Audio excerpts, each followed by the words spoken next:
Sud Radio Regard de Femme, Michel Viannès. Bonjour Michel Viannès.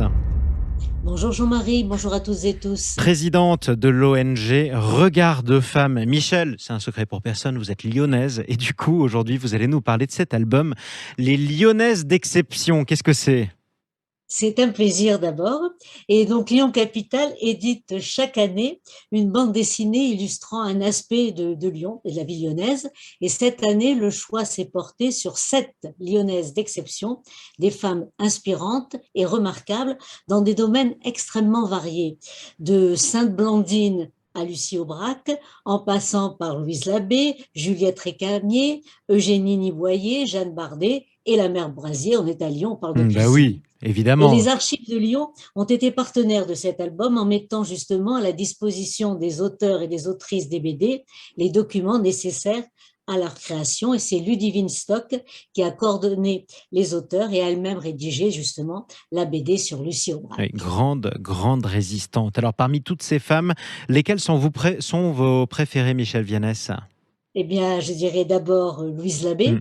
La BD qui parle d'elle est signée par Yann Lepont. Alors, j'avais écrit il y a une dizaine d'années pour l'Académie de la Dombe un article qui s'intitulait « L'étincelle féministe de Louise Labbé, lyonnaise, a-t-elle son origine dans la Dombe ?»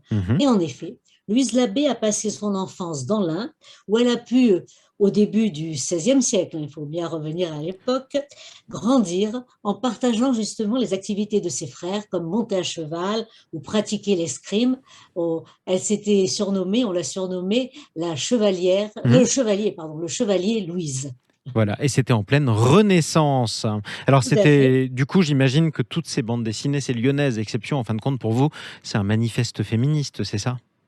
Oui, tout à fait. Alors, pour en revenir à Louise Labbé, elle est connue bien sûr en tant que grande poétesse, mais moins pour son épître dédicatoire, qui est un véritable manifeste féministe, Ah, qui est toujours d'actualité. Je vais quand même la citer parce que ça fait plaisir.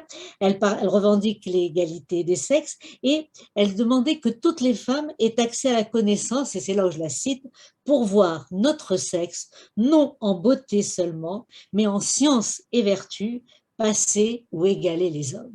Et puis elle prie les vertueuses dames d'élever un peu leur esprit par-dessus leurs quenouilles et fuseaux. C'est beau. c'est beau quand même. Et ça veut dire que le féminisme existait déjà à la sortie du Moyen-Âge, en pleine Renaissance, dans la Dombe, dans le département de l'Ain. Alors, quelles sont les autres femmes qui vous ont inspiré parmi ces 7 lyonnaises d'exception ?